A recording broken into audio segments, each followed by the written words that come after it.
ਸਤਨਾਮ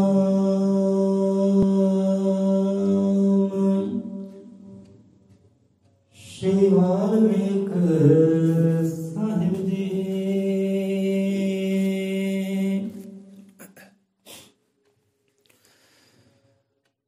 ਸਤਨਾਮ ਸਤਿਕਰਤਾਰ ਤੂੰ ਹੀ ਨਿਰੰਕਾਰ, ਤੂੰ ਹੀ ਨਿਰੰਕਾਰ। ਅਜ਼ਲ ਮਤ੍ਰਿਕਾਲ ਦਰਸ਼ੀ ਸ਼੍ਰੀ ਗੁਰੂ ਵਾਲਮੀਕ ਭਗਵਾਨ ਜੀ ਮਹਾਰਾਜ ਸਹਾਇ।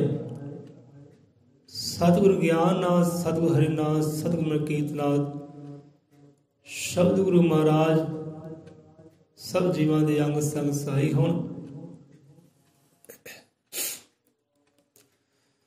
ਸੋ ਆ ਜਾਂਦੇ ਆ ਅੱਜ ਦੇ ਸ਼ਬਦ ਵਿਚਾਰ ਤੇ।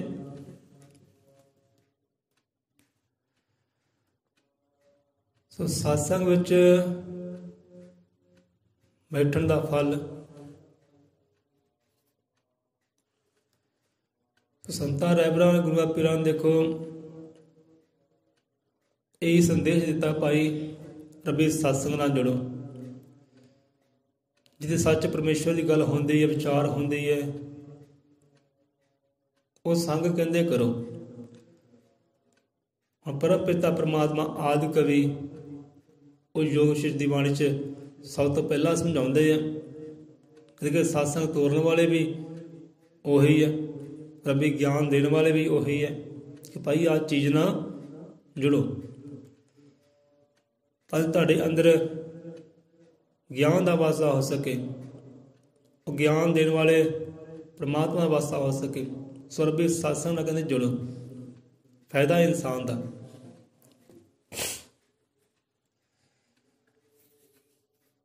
ਦੇਖੋ ਫਾਇਦਾ, ਦੇਖੋ ਹੁਣ 10 ਤਰੀਕ ਆਪਾਂ ਆਪਣੇ ਗੁਰੂ ਭਾਈ ਨੂੰ ਪੁੱਛਿਆ ਭਾਈ ਕਿ ਭਾਈ ਸਾਹਿਬ ਆ ਜੋਤ ਜਗ ਰਹੀ ਹੈ, ਇਹ ਕਿਹਦੇ ਨਾਮ ਦੀ ਜਗਦੀ ਹੈ? ਤੇ ਭਾਈ ਸਾਹਿਬ ਥੋੜਾ ਕਨਫਿਊਜ਼ ਜੇ ਹੋ ਗਏ, ਚੁੱਪ ਹੋ ਗਏ। ਚਲੋ ਆਪਾਂ ਥੋੜਾ ਹੋਰ ਸੌਖਾ ਕਰ ਦਿੰਦੇ ਹਾਂ, ਜੇ ਔਖਾ ਹੈ ਤਾਂ ਹੋਰ ਸੌਖਾ ਕਰ ਦਿੰਦੇ ਹਾਂ।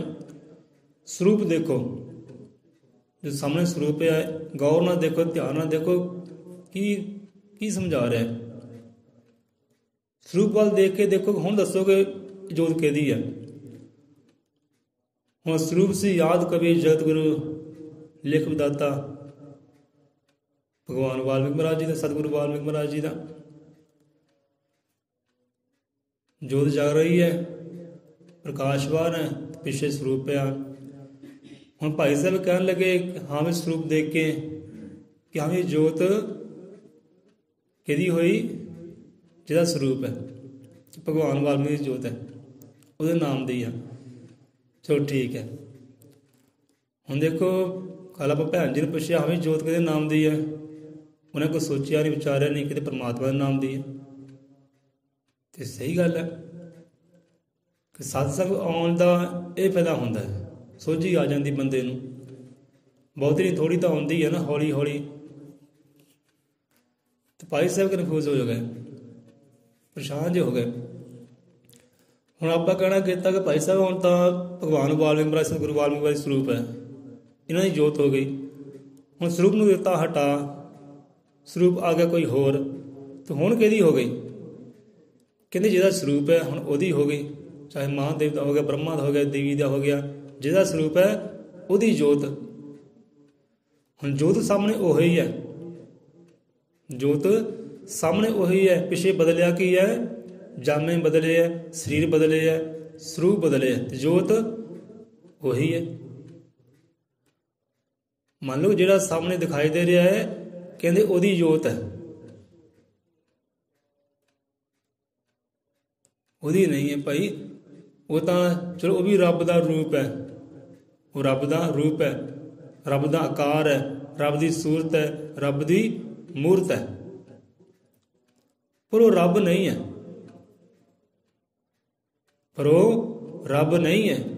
ਵਾਕਈ ਉਹਦਾ ਅੰਗ ਹੈ, ਉਹਦਾ ਰੂਪ ਹੈ, ਉਹਦਾ ਸਰੂਪ ਹੈ, ਪਰ ਜਿਹੜੀ ਕਰਨੀ ਰੱਬ ਕੋਲ ਹੈ, ਉਹ ਕਰਨੀ ਦਾ ਮਾਲਕ ਹੋ ਜਾਂਦਾ ਹੈ, ਪਰ ਉਹ ਕਰ ਨਹੀਂ ਸਕਦਾ, ਉਹ ਵੀ ਹੁਕਮ ਤੋਂ ਬਿਨਾਂ। ਰੱਬ ਦਾ ਹੁਕਮ ਹੋਊਗਾ ਫਿਰ ਉਹ ਕਰਨੀ ਕਰ ਸਕਦਾ ਹੈ। ਰੱਬ ਦੀ ਸੂਰਤ ਹੈ, ਮੂਰਤ ਆਪ ਵੀ ਰੱਬ ਦੀ ਸੂਰਤ ਹੋ, ਰੱਬ ਦੀ ਮੂਰਤ ਆਪ ਰੱਬ ਦੀ ਜੋਤ, ਰੱਬ ਦਾ ਰੂਪ। ਰੱਬ ਕਹਿੰਦੇ ਕੀ ਹੈ? ਰੱਬ ਆਹੀ ਹੈ, ਸਾਹਮਣੇ ਬੰਦਾ ਬੈਠਾ ਉਹੀ ਰੱਬ ਹੈ। ਸੋ ਜੋਤ, ਜੋਤ ਉਹੀ ਹੈ, ਜੋਤੀ ਉਹੀ ਹੈ। ਪਿੱਛੇ ਜਾਮੇ ਬਦਲਦੇ, ਬਾਣੇ ਬਦਲਦੇ, ਸੂਰਤਾਂ ਮੂਰਤਾਂ ਬਦਲਦੀਆਂ, ਜਾਮੇ ਬਦਲ ਕੇ ਉਹ ਹੁੰਦਾ ਹੈ। ਜੇ ਪਰਮ ਪਿਤਾ ਪਰਮਾਤਮਾ ਆਦਿ ਕੇ ਸਮਝਾਉਂਦੇ ਨਾ ਬਾਣੀ ਅੰਦਰ ਭਾਰਦਵਾਜ ਜੀ ਨੂੰ, ਬੈਠੇ ਸਤਿਯੁਗ ਵਿੱਚ ਹੈ, ਬੈਠੇ ਸਤਿਯੁਗ ਦੇ ਵਿੱਚ ਹੈ ਤੇ ਕਹਾਣੀ ਕਰ ਰਹੇ ਹੈ ਦੁਆਪਰ ਦੀ, ਤ੍ਰੇਤਾ ਦੀ ਤੇ ਕਲਯੁਗ ਦੀ। ਉਹਦੇ ਕਹਿੰਦੇ ਕਿ ਦੁਖੀਆਂ ਦੀ ਜਾਏਗੀ ਅੰਮ੍ਰਿਤ ਤੱਕ ਫਰਿਆਦ, ਤਾਂ ਸ਼੍ਰੀ ਗੁਰੂ ਨਾਨਕ ਜੀ ਆਉਣਗੇ ਕਰਨ ਲਈ ਇਮਦਾਨ। ਉਹਦੀ ਇੱਕੋ ਜੋਤੀ ਬਦਲ ਕੇ 10 ਜਾਮੇ ਵਿੱਚ ਸੰਸਾਰ, ਉਹਨਾਂ ਕਰਨਾ ਸਾਰੇ ਦੇਸ਼ ਨੂੰ ਮੁੜ ਲੋਹੇ ਦੀ ਤਲਵਾਰ। ਹੁਣ ਸਮਝਣ ਵਾਲੀ ਕਿਹੜੀ ਗੱਲ ਹੈ ਕਿ ਉਹਦੀ ਇੱਕੋ ਜੋਤੀ ਬਦਲ ਕੇ 10 ਜਾਮੇ ਵਿੱਚ ਸੰਸਾਰ। ਪਿੱਛੇ ਬਦਲਿਆ ਕੀ ਹੈ? ਜਾਮੇ ਬਦਲੇ ਹੈ, ਸਰੀਰ ਬਦਲੇ, ਜੋਤੀ ਉਹ ਇੱਕੋ ਹੀ ਹੈ, ਜੋਤੀ ਇੱਕੋ ਹੀ ਹੈ। ਕੱਲ੍ਹ ਵੀ ਇਸ ਗੱਲ 'ਤੇ ਵਿਚਾਰ ਹੋਇਆ, ਵਿਚਾਰ ਕਰਨ ਨੂੰ ਅੱਜ ਵੀ ਆਪਾਂ ਕਰ ਸਕਦੇ ਹਾਂ। ਪੌੜੀਆਂ ਦੀ ਬਾਣੀ ਵਿੱਚ ਜੋਤ ਦਾ ਬਹੁਤ ਜ਼ਿਕਰ ਹੁੰਦਾ ਹੈ, ਔਰ ਪੜ੍ਹਿਆ ਸੁਣਿਆ ਹੋਵੇਗਾ। ਹੁਣ ਜੋਤ ਉਹੀ ਹੈ, ਮਾਲਕ ਉਹੀ ਹੈ, ਪਰ ਉਹਦੇ ਰੂਪ ਬਦਲੇ ਹੈ, ਉਹਦੇ ਰੰਗ ਬਦਲੇ ਹੈ, ਉਹਦੀਆਂ ਸੂਰਤਾਂ ਮੂਰਤਾਂ ਬਦਲੀਆਂ। ਜੋਤ ਉਹੀ ਹੈ, ਸਾਰਿਆਂ ਵਿੱਚ ਵਿਆਪਕ ਉਹੀ ਹੈ, ਕਰਨ ਕਰਾਉਣ ਵਾਲਾ ਉਹੀ ਹੈ। ਹੁਣ ਇੱਦਾਂ ਦੇਖੋ, ਮਾਲਕ ਉਹੀ ਹੈ। ਆਪ ਨੂੰ ਦਿੱਤੀ ਇੱਕ ਮਾਚਿਸ ਦੀ ਡੱਬੀ, ਮਾਚਿਸ ਡੱਬੀ ਦਿੱਤੀ ਆਪ ਨੂੰ, ਆਪ ਨੇ ਇਸਤੇਮਾਲ ਕੀਤੀ, ਜੋ ਵੀ ਕਰਨਾ ਸੀ ਕੀਤਾ। ਹੁਣ ਜੋ ਮਾਚਿਸ ਤਿਆਰ ਕਰਦਾ ਹੈ ਉਹ ਕੰਪਨੀ ਕਿਤੇ ਹੋਰ ਹੈ, ਮਾਲਕ ਕਿਤੇ ਹੋਰ ਬੈਠਾ ਹੈ। ਆਪਦੇ ਜੇਬ ਵਿੱਚ ਮਾਚਿਸ ਹੈ, ਆਪਦੇ ਜੇਬ ਵਿੱਚ ਮਾਚਿਸ ਹੈ, ਤੇ ਮਾਚਿਸ ਹੋਣ ਦੇ ਬਾਵਜੂਦ ਤੁਸੀਂ ਉਹ ਮਾਚਿਸ ਦੇ ਮਾਲਕ ਨਹੀਂ ਬਣ ਜਾਂਦੇ। ਮਾਲਕ ਤਾਂ ਹੋਰ ਬੈਠਾ ਬਣਾਉਣ ਵਾਲਾ, ਕੰਪਨੀ ਹੋਰ ਕਿਤੇ ਚੱਲਦੀ ਹੈ, ਆਪਦੇ ਕੋਲ ਤੀਲੀ ਜ਼ਰੂਰ ਹੈ, ਤੇ ਤੀਲੀ ਹੋਣ ਦੇ ਨਾਲ ਆਪ ਉਹਦੇ ਮਾਲਕ ਨਹੀਂ ਬਣ ਜਾਂਦੇ, ਤੇ ਮਾਲਕ ਉਹ ਪਰੇ ਹੀ ਬੈਠਾ ਹੈ। ਸੋ ਇੱਦਾਂ ਹੈ। ਹੁਣ ਦੇਖੋ, ਜੋਤੀ ਅੰਦਰ ਉਹਦੇ ਨੂਰ ਦੀ ਹੈ, ਉਹਦੀ ਆਤਮਾ ਦੀ ਹੈ, ਉਹਦੇ ਸ਼ਬਦ ਦੀ ਹੈ। ਹੁਣ ਜੋਤੀ ਦੇ ਅੰਦਰ ਬੰਦੇ ਚੰਗੇ ਕੰਮ ਵੀ ਕਰੀ ਜਾਂਦੇ ਹੈ ਤੇ ਮੰਦੇ ਕੰਮ ਵੀ ਕਰੀ ਜਾਂਦੇ ਹੈ। ਪ੍ਰਕਾਸ਼ ਉਹਦਾ ਹੀ ਹੈ, ਨੂਰ ਉਹਦਾ ਹੀ ਹੈ। ਆਪ ਚੱਲ ਕੇ ਇੱਥੇ ਆਏ, ਇਹ ਕਿਹਦੀ ਨੂਰ ਦੀ ਤਾਕਤ ਹੈ, ਇਹ ਕਿਹਦੀ ਰਹਿਮਤ ਹੈ? ਪਰਮਾਤਮਾ ਦੀਆਂ। ਇਹ ਜੋਤੀ ਲੈ ਕੇ ਤੁਹਾਨੂੰ ਆਈ ਇੱਥੇ, ਉਹ ਪ੍ਰਕਾਸ਼ ਲੈ ਕੇ ਇੱਥੇ ਆਇਆ, ਤੇ ਚੰਗਾ ਕੰਮ ਹੈ। ਉਹ ਪ੍ਰਕਾਸ਼ ਦੇ ਅੰਦਰ ਚੰਗਾ ਕੰਮ ਵੀ ਹੋ ਰਿਹਾ ਹੈ, ਉਹ ਪ੍ਰਕਾਸ਼ ਦੇ ਅੰਦਰ ਮੰਦਾ ਕੰਮ ਵੀ ਹੋ ਰਿਹਾ। ਜਿਹਨੇ ਸੋਝੀ ਆ ਗਈ ਹੈ ਕਿ ਹਾਂ ਨੂਰ ਇਹ ਪਰਮਾਤਮਾ ਦਾ, ਇਹ ਜੋਤੀ ਪਰਮਾਤਮਾ ਦੀ, ਇਹ ਹਰਕਤ ਬਰਕਤ ਪਰਮਾਤਮਾ ਦੀ ਹੈ। ਜਿਹਨੇ ਸੋਝੀ ਆ ਜਾਂਦੀ ਉਹ ਚੰਗੇ ਕੰਮ ਕਰਦਾ ਹੈ, ਜਿਹਨੇ ਸੋਝੀ ਨਹੀਂ ਆਉਂਦੀ ਉਹ ਪ੍ਰਕਾਸ਼ ਹੁੰਦਿਆਂ ਹੋਇਆਂ ਮੰਦੇ ਕੰਮ ਕਰੀ ਜਾਂਦਾ ਹੈ। ਜੋਤ ਉਹੀ ਹੈ, ਕਾਰਜ ਉਹੀ ਕਰਦੀ, ਸਮਝ ਦੀ ਗੱਲ ਹੈ। ਹੁਣ ਜੋਤ ਇੱਥੇ ਜਗਦੀ ਹੈ, ਇਹਨੂੰ ਚਾਹੇ ਪੂਜ ਲਓ, ਧਿਆਉਣਾ ਕਰ ਲਿਓ, ਮੰਨਣਾ ਕਰ ਲਓ, ਤੇ ਚਾਹੇ ਇਸੀ ਜੋਤ ਨਾਲ ਤੁਸੀਂ ਕਿਸੇ ਘਰ ਨੂੰ ਅੱਗ ਲਗਾ ਦਿਓ, ਉਹਦਾ ਤਾਂ ਕੋਈ ਦੋਸ਼ ਨਹੀਂ ਨਾ। ਜੋਤ ਦਾ ਕੋਈ ਦੋਸ਼ ਨਹੀਂ ਹੈ, ਦੋਸ਼ ਆਪਣੀ ਸਮਝ ਦਾ ਹੈ। ਸੋ ਅੱਗੇ ਆਪਾਂ ਵੱਧਦੇ ਹਾਂ। ਜੋਤ ਇੱਥੇ ਪਰਮਾਤਮਾ ਦੀ ਹੈ, ਉਹਦੇ ਨਾਮ ਦੀ ਹੈ। ਅੱਲਾ ਵੀ ਉਹਦਾ ਨਾਮ ਹੈ, ਵਾਹਿਗੁਰੂ ਵੀ ਉਹਦਾ ਨਾਮ ਹੈ, ਗੋਡ ਵੀ ਉਹਦਾ ਨਾਮ ਹੈ, ਬਹੁਤ ਨਾਮ ਹੈ। ਤੇ ਜੋਤ ਜਿਹੜੀ ਨਾਮ ਦੀ ਹੈ, ਸ਼ਬਦ ਦੀ ਹੈ, ਤੇ ਨਾਮ ਬਖਸ਼ਣ ਵਾਲਾ ਵੀ ਉਹੀ ਹੈ। ਜੇ ਕਹਿੰਦੇ ਆਪੇ ਬ੍ਰਹਮਾ ਆਪੇ ਹਰੀ ਜੀਵ ਜੰਤ ਕੀ ਰਚਨਾ ਕਰੀ, ਵਾਲੋ ਪ੍ਰਗਟ ਹੋਈ ਜੋਤੀ ਬੀਜੇ ਰਾਮ ਨਾਮ ਕੇ ਮੋਤੀ। ਸੋ ਨਾਮ ਬੀਜਣ ਵਾਲਾ ਵੀ ਉਹ ਆਪ ਹੀ ਹੈ, ਨਾਮ ਨੂੰ ਤੋੜਨ ਵਾਲਾ ਵੀ ਉਹ ਆਪ ਹੀ ਹੈ, ਜੋ ਸਰੂਪ ਵੀ ਉਹ ਆਪ ਹੀ ਹੈ, ਜੋਤਾਂ ਤੋੜਨ ਵਾਲਾ ਵੀ ਉਹ ਆਪ ਹੀ ਹੈ, ਤੇ ਆਪਣੇ ਅੰਦਰ ਸਮਾਉਣ ਵਾਲਾ ਵੀ ਆਪ ਹੀ ਹੈ। ਕਹਿੰਦੇ ਨਾ ਜੋਤੀ ਜੋਤ ਸਮਾ ਗਏ, ਭੇਜਣ ਵਾਲਾ ਵੀ ਉਹੀ ਹੈ, ਤੇ ਆਪਣੇ ਅੰਦਰ ਸਮਾਉਣ ਵਾਲਾ ਵੀ ਉਹੀ ਹੈ, ਇੱਕੋ ਹੀ ਹੈ। ਜੋਤ ਕਿਸੇ ਦੇ ਨਾਮ ਦੀ ਨਹੀਂ ਹੈ, ਜੋਤ ਉਹ ਰੱਬ ਦੇ ਨਾਮ ਦੀ ਹੈ। ਜਿਵੇਂ ਅੱਜ ਮੰਗਲਵਾਰ ਹੈ, ਸ਼ਾਇਦ ਅੱਜ मंगलवारी है ना, अज कई देवी की जोत लगाई होएगी, कहते लिया भी आ वैष्णो माता दी आ माता दी आ माता दी जोत है। नहीं भाई, जोत तो परमात्मा दी है। उन्हें नाम जपया है, बस इन्ना फर्क है। नाम जपना कहता है तो जोत वो रब दी है, वो नाम दी है। अगे आ जाते हैं हुण। देखो सत्संग होए ते भाई लखबीर सिंह जी ने एक सवाल किया संगत में कि निर्गुण सुरगुण की है। कहते आपने पता कि निर्गुण सुरगुण की है? कोई नहीं बोलिया, चलो हाथ खड़ा किसी ने नहीं किया। उत्थे गल होर पासे लै गए कि निर्गुण सुरगुण की है। चलो आप इस चीज़ को समझते हैं। हुण आपां निर्गुण सुरगुण बारे बहुत सਮਾं पहला एक कथा कहानी भी की सी गुरु नानक देव जी की। दसिया सी कहा निर्गुण सुरगुण है की है। बाणी विच कई अंगां ते आउंदा है। कहते ना कोई जति सती रामदासी, ना कोई साध भगत बनवासी, ना कोई भगत खाए, इंदना बिंदना गऊ ना गतरी, ब्रह्मा ना क्षत्री, लो ना कल्प जमीन ना आसमान, ना थे कोई दुनिया के काम, कि तू ही तू गुरु वाल्मीकि जी, निर्गुण सुरगुण में तेरी जोत समाए। इतनी देखो जोत की गल आ गई ना कि निर्गुण सुरगुण में तेरी जोत समाए। जोत इत्थे वो रब दे नाम दी है, गुरु वाल्मीकि नाम दी है। वो परमात्मा ही गुरु बन के आया कि लै भी हुण ज्ञान देने की लोड़ हो गई दुनिया को, चलो ज्ञान दईए। बेसमझ हो गए है, चलो ज्ञान दईए जाके। वो रब आप ही गुरु बन के आया, वाहिगुरु बन के आया ज्ञान देने वास्ते, समझाने वास्ते दुनिया को। निर्गुण सुरग में तेरी जोत समाए। फिर ना कोई जति सी, ना सती सी, ना कोई भगत सी, ना कोई सास सी, ना ब्रह्मा विष्णु महेश सी, ना लोह सी, लोत पावत सूरज, ना लो ना कलम जमीन आसमान, ना कोई समान सी, ना कोई कुछ भी नहीं सी। ते है की सी? एक कोई ज्योति परमात्मा दी, वही सी। कहते दूजा कोई है ही नहीं सी। निर्गुण सुरगुण में तेरी जोत समाए। हुण निर्गुण सुरगुण समझो भाई, क्योंकि कल होर कोई सवाल कर सकता है, आप दस तो सकते हैं ना, जो पता होएगा तो। हुण निर्गुण सुरगुण, हुण निर्गुण परमात्मा ने किया गया है, तो सुरगुण परमात्मा ने किया गया है। निर्गुण कहते हैं कि जिसके अंदर कोई गुण ही ना होवे, जिसके अंदर कोई गुण हो भी ना, वो कहते निर्गुण।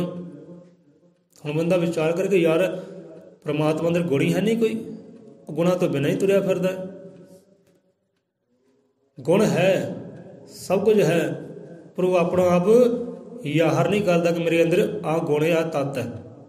गुण है जिवें गुरु ज्ञानत महाराज जी, संत पूरना जी अपने गुਰਾਂ ਦੀ ਮਹਿਮਾ ਗਾਉਂਦੇ, ਵਡਿਆਈ ਗਾਉਂਦੇ, ਸਿਫਤਾਂ ਗਾਉਂਦੇ ਹੈ।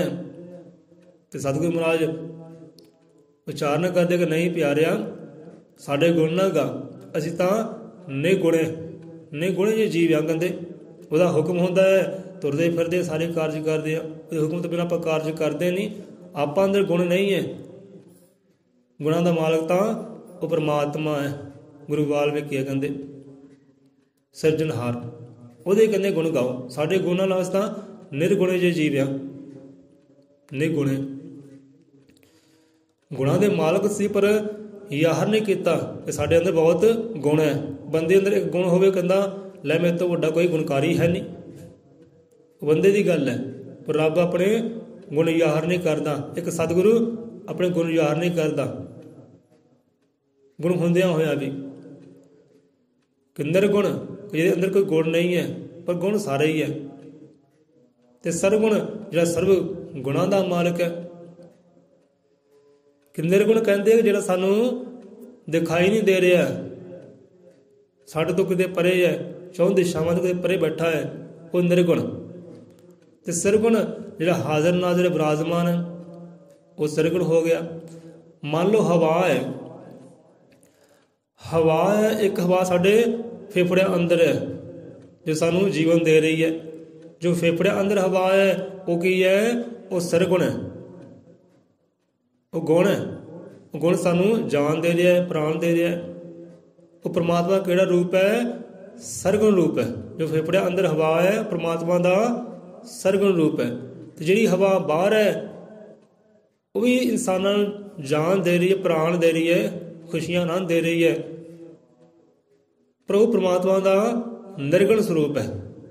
ਜੋ ਬਾਹਰ ਹਵਾ ਹੈ ਉਹ ਨਿਰਗੁਣ ਹੈ, ਜੋ ਸਾਡੇ ਫੇਫੜਿਆਂ ਅੰਦਰ ਹੈ ਉਹ ਸਰਗੁਣ ਹੈ। ਹੁਣ ਚੰਦ ਹੈ, ਸੂਰਜ ਹੈ, ਜਿਹੜਾ ਆਕਾਸ਼ ਤੇ ਚੰਦ ਹੈ ਉਹ ਨਿਰਗੁਣ ਹੈ। ਜਿਹੜਾ ਪਾਣੀ ਅੰਦਰ ਸਾਨੂੰ ਦਿਖਾਈ ਦੇ ਰਿਹਾ ਹੈ ਉਹ ਸਰਗੁਣ ਹੈ। ਪਾਣੀ ਭਾਵੇਂ ਗੰਦਾ ਹੋਵੇ, ਮੈਲਾ ਹੋਵੇ, ਚਿੱਕੜ ਭਰਿਆ ਹੋਵੇ, ਪਰ ਜਿਹੜਾ ਰੂਪ ਹੁੰਦਾ ਵਿੱਚ ਪਰਛਾਵਾਂ ਹੁੰਦਾ ਉਹ ਮਲੀਨ ਨਹੀਂ ਹੁੰਦਾ, ਉਹ ਸ਼ੁੱਧ ਹੈ, ਪਵਿੱਤਰ ਹੈ, ਸਰਬ ਗੁਣਾਂ ਦਾ ਮਾਲਕ ਹੈ, ਸਾਰੇ ਗੁਣਾਂ ਦੇ ਵਿੱਚ ਹੈ। ਪਾਣੀ ਮੈਲਾ ਹੋ ਗਿਆ ਤਾਂ ਕੀ ਹੋ ਗਿਆ? ਹੁਣ ਬੰਦਾ ਵੀ ਮੈਲਾ ਹੁੰਦਾ, ਬੰਦੇ ਅੰਦਰ ਗੰਦਗੀ ਹੁੰਦੀ ਹੈ, ਪਰ ਜਿਹੜਾ ਰੂਪ ਉਹਦੇ ਅੰਦਰ ਹੈ ਉਹ ਪਵਿੱਤਰ ਹੈ, ਸਾਫ਼ ਹੈ। ਹੁਣ ਨਿਰਗੁਣ ਸੁਰਗੁਣ, ਹੁਣ ਪ੍ਰਮਾਤਮਾ ਦਿਖਾਈ ਨਹੀਂ ਦੇ ਰਿਹਾ, ਇਹ ਉਹਦਾ ਨਿਰਗੁਣ ਸਰੂਪ ਹੈ। ਇੱਕ ਸਤਿਗੁਰੂ ਰਹਿਬਰ ਸੰਤ ਪੀਰ ਸਾਡੇ ਸਾਹਮਣੇ ਬੈਠਾ ਹੈ, ਉਹਦਾ ਸੁਰਗੁਣ ਸਰੂਪ ਹੈ। ਮੰਨ ਲਓ ਕਿ ਸਤਿਗੁਰੂ ਰਵਿਦਾਸ ਹੋਏ, ਕਬੀਰਦਾਸ ਜੀ ਹੋਏ ਹੈ, ਕ੍ਰਿਸ਼ਨ ਭਗਵਾਨ ਹੋਏ ਹੈ, ਜਾਂ ਹੋਰ ਗੁਰੂ ਪੀਰ ਅਵਤਾਰ ਹੋਏ ਹੈ, ਉਹ ਪ੍ਰਮਾਤਮਾ ਕਿਹੜਾ ਰੂਪ ਹੈ? ਸਰਗੁਣ ਰੂਪ। ਉਹ ਸਰਗੁਣ ਰੂਪ ਹੈ ਪ੍ਰਮਾਤਮਾ ਦਾ, ਜੋ ਹਾਜ਼ਰ ਹੈ, ਜੋ ਸਾਨੂੰ ਗਿਆਨ ਦੇ ਰਿਹਾ, ਮਤ ਦੇ ਰਿਹਾ, ਰਾਹ ਦਿਖਲਾ ਰਿਹਾ ਹੈ। ਜਿਹੜਾ ਹਾਜ਼ਰ ਹੈ ਉਹ ਪ੍ਰਮਾਤਮਾ ਦਾ ਸਰਗੁਣ ਰੂਪ ਹੈ। ਜਿਹੜਾ ਦਿਖਾਈ ਨਹੀਂ ਦੇ ਰਿਹਾ, ਜੋ ਚੌਂ ਦਿਸ਼ਾਵਾਂ ਤੋਂ ਹੀ ਪਰੇ ਹਰ ਇਨਸਾਨ ਦੇ ਅੰਦਰ ਹੈ, ਪਰ ਹੋਣ ਦੇ ਬਾਵਜੂਦ ਵੀ ਉਹ ਦਿਖਾਈ ਨਹੀਂ ਦੇ ਰਿਹਾ ਹੈ, ਮਹਿਸੂਸ ਨਹੀਂ ਹੁੰਦਾ, ਉਹ ਪ੍ਰਮਾਤਮਾ ਦਾ ਨਿਰਗੁਣ ਸਰੂਪ ਹੈ। ਕਹਿੰਦੇ ਨਾ, ਨਿਰਗੁਣ ਸੁਰਗੁਣ ਮੇਂ ਜੋਤ ਸਮਾਏ। ਕਹਿੰਦੇ ਨਾ ਧਰਤੀ ਸੀ, ਨਾ ਆਕਾਸ਼ ਸੀ, ਨਾ ਭਗਤ ਸੀ, ਨਾ ਬ੍ਰਹਮਾ ਵਿਸ਼ਨੂੰ ਮਹੇਸ਼ ਸੀ, ਇੱਕੋ ਜੋਤੀ ਸੀ ਉਹ ਰੱਬ ਦੇ ਨਾਮ ਦੀ। ਕਿ ਤੂੰ ਹੀ ਤੂੰ ਗੁਰੂ ਵਾਲਮੀਕ ਜੀ, ਨਿਰਗੁਣ ਸੁਰਗੁਣ ਮੇਂ ਤੇਰੀ ਜੋਤ ਸਮਾਏ। ਜਿਹੜਾ ਦਿਖਾਈ ਨਹੀਂ ਦੇ ਰਿਹਾ ਉਹਦੇ ਅੰਦਰ ਵੀ ਉਹਦਾ ਨੂਰ ਹੈ, ਜੋਤ ਹੈ, ਉੱਥੇ ਵੀ ਉਹ ਹਾਜ਼ਰ ਨਾਜ਼ਰ ਹੈ। ਮੰਨ ਲਓ ਜੋ ਸਾਨੂੰ ਦਿਖਾਈ ਨਹੀਂ ਦੇ ਰਿਹਾ, ਅੱਖਾਂ ਤੋਂ ਓਹਲੇ ਹੈ, ਇਹ ਨਹੀਂ ਕਿ ਪ੍ਰਮਾਤਮਾ ਉੱਤੇ ਹੈ ਨਹੀਂ, ਪ੍ਰਮਾਤਮਾ ਉੱਤੇ ਹੈ, ਪਰ ਸਾਨੂੰ ਦਿਖਾਈ ਨਹੀਂ ਦੇ ਰਿਹਾ, ਉਹ ਉਹਦਾ ਨਿਰਗੁਣ ਸਰੂਪ ਹੈ। ਜੋ ਦਿਖਾਈ ਦੇ ਰਿਹਾ ਉਹ ਸਰਗੁਣ ਸਰੂਪ ਹੈ, ਜੋ ਮਹਿਸੂਸ ਹੋ ਰਿਹਾ। ਸੋ ਏਦਾਂ ਹੈ। ਸੋ ਨਿਰਗੁਣ ਸਰੂਪ ਇੰਨਾ ਹੀ ਸਮਝੋ, ਜੋ ਸਾਨੂੰ ਦਿਖਾਈ ਦੇ ਰਿਹਾ ਹੈ ਰੱਬ ਦਾ ਰੂਪ, ਇੱਕ ਸਤਿਗੁਰ ਪਿਆਰਾ, ਉਹ ਰੱਬ ਦਾ ਸਰਗੁਣ ਸਰੂਪ ਹੈ। ਜੋ ਨਹੀਂ ਦਿਖਾਈ ਦੇ ਰਿਹਾ, ਚਾਰ ਦਿਸ਼ਾਵਾਂ ਤੋਂ ਪਰੇ ਹੈ, ਪਰ ਹੈ, ਉਹਦਾ ਨਿਰਗੁਣ ਸਰੂਪ ਹੈ। ਨਿਰਗੁਣ ਸੁਰਗੁਣ ਆਦਿ ਪੁਰਖ ਹੈ। ਕੌਮਿਕ ਗਿਆਨ ਪ੍ਰਕਾਸ਼ ਵਿੱਚ ਕਈ ਅੰਗਾਂ ਤੇ ਨਿਰਗੁਣ ਸੁਰਗੁਣ ਸਰੂਪ ਆਉਂਦਾ ਹੈ। ਨਿਰਗੁਣ ਸੁਰਗੁਣ ਮੇਂ ਤੇਰੀ ਜੋਤ ਸਮਾਏ।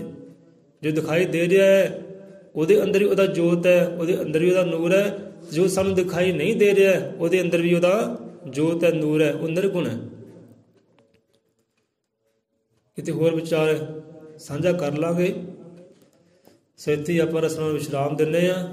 ਭਾਈ ਅੱਗੇ ਤੋਂ ਕੋਈ ਸਵਾਲ ਪੁੱਛੇ ਸੌਖਾ ਜਿਹਾ ਕਹਿ ਦਿਓ, ਭਾਈ ਜੋ ਦਿਖਾਈ ਦੇ ਰਿਹਾ ਹੈ ਸਾਡਾ ਸੰਤ ਬੈਠਾ ਹੈ, ਸਾਡਾ ਗੁਰੂ ਮਹਾਰਾਜ ਬੈਠਾ, ਇਹ ਰੱਬ ਦਾ ਕਿਹੜਾ ਸਰੂਪ ਹੈ? ਸਰਗੁਣ। ਸਾਡੇ ਸੰਤ ਬੈਠੇ ਹੈ, ਸਾਡੇ ਗੁਰੂ ਮਹਾਰਾਜ ਬੈਠੇ ਹੈ, ਇਹ ਰੱਬ ਦਾ ਸਰਗੁਣ ਸਰੂਪ ਹੈ। ਤੇ ਜਿਹੜਾ ਸਾਨੂੰ ਦਿਖਾਈ ਨਹੀਂ ਦੇ ਰਿਹਾ ਪਰ ਹੈ ਦੁਨੀਆ ਦੇ ਅੰਦਰ ਹੀ ਹੈ, ਦੁਨੀਆ ਅੰਦਰ ਹੋਣ ਦੇ ਬਾਵਜੂਦ ਵੀ ਸਾਰੀ ਦੁਨੀਆ ਨੂੰ ਚਲਾ ਰਿਹਾ ਹੈ। ਹਰਕਤ ਉਹਦੀ ਹੈ, ਬਰਕਤ ਉਹਦੀ ਹੈ, ਨੂਰ ਉਹਦਾ, ਜੋਤ ਉਹਦਾ ਹੈ, ਪਰ ਸਾਨੂੰ ਮਹਿਸੂਸ ਹੀ ਨਹੀਂ ਹੋ ਰਹੀ। ਉਹ ਪਰਮਾਤਮਾ ਦਾ ਨਿਰਗੁਣ ਸਰੂਪ ਹੈ। ਇੰਨਾ ਕੁ ਬਸ ਕਹਿ ਦਿਓ, ਗੱਲ ਖਤਮ। ਤੇ ਜੇ ਬਹੁਤਾ ਸਮਝਣਾ ਹੋਵੇ ਤਾਂ ਦੁਨੀਆ ਨੂੰ ਸਮਝੋ। ਜੇ ਹੋਰ ਵੀ ਸਮਝਣਾ ਨਾ ਨਿਰਗੁਣ ਸੁਰਗੁਣ ਬਾਰੇ, ਇਹ ਦੁਨੀਆ ਨੂੰ ਸਮਝੇ, ਦੁਨੀਆ ਹੈ ਕੀ ਹੈ। ਇਹ ਦੁਨੀਆ ਦੀ ਸਮਝ ਆ ਗਈ, ਸੰਸਾਰ ਦੀ ਸਮਝ ਆ ਗਈ, ਤਾਂ ਸਾਰੀ ਸਮਝ ਆ ਜਾਣੀ ਹੈ ਕਿ ਨਿਰਗੁਣ ਸੁਰਗੁਣ ਕੀ ਹੈ। ਬਾਣੀ ਅੰਦਰ ਇਹ ਵੀ ਆਉਂਦਾ ਹੈ ਕਿ ਹਾਂ ਵੀ ਇਹ ਸੰਸਾਰ ਇੱਕ ਮਿੱਥਿਆ ਹੈ, ਝੂਠ ਹੈ, ਇੱਕ ਛਲਾਵਾ, ਇੱਕ ਭਰਮ ਹੈ। ਹੁੰਦਾ ਬਾਣੀ ਅੰਦਰ, ਪਰ ਇਹ ਸੰਸਾਰ ਪੂਰੀ ਤਰ੍ਹਾਂ ਝੂਠ ਵੀ ਨਹੀਂ ਹੈ ਤੇ ਪੂਰੀ ਤਰ੍ਹਾਂ ਸੱਚ ਵੀ ਨਹੀਂ ਹੈ। ਉਹ ਹੈ ਇਹਦੇ ਅੰਦਰ ਹੀ, ਸੰਸਾਰ ਅੰਦਰ ਹੀ ਹੈ, ਝੂਠ ਵੀ ਨਹੀਂ ਹੈ, ਸੱਚ ਵੀ ਨਹੀਂ ਹੈ। ਤੇ ਮਹਾਰਾਜ ਸਮਝਾਉਂਦੇ ਹੈ ਕਿ ਇਹ ਸਾਰੀ ਖੇਲ ਹੈ, आपे खेडे आप खड़ावे पल पल ऐसा खेल करे कि जिस दे होने भाग जोड़े संत जना संग मेल करे। ये संसार का खेल है।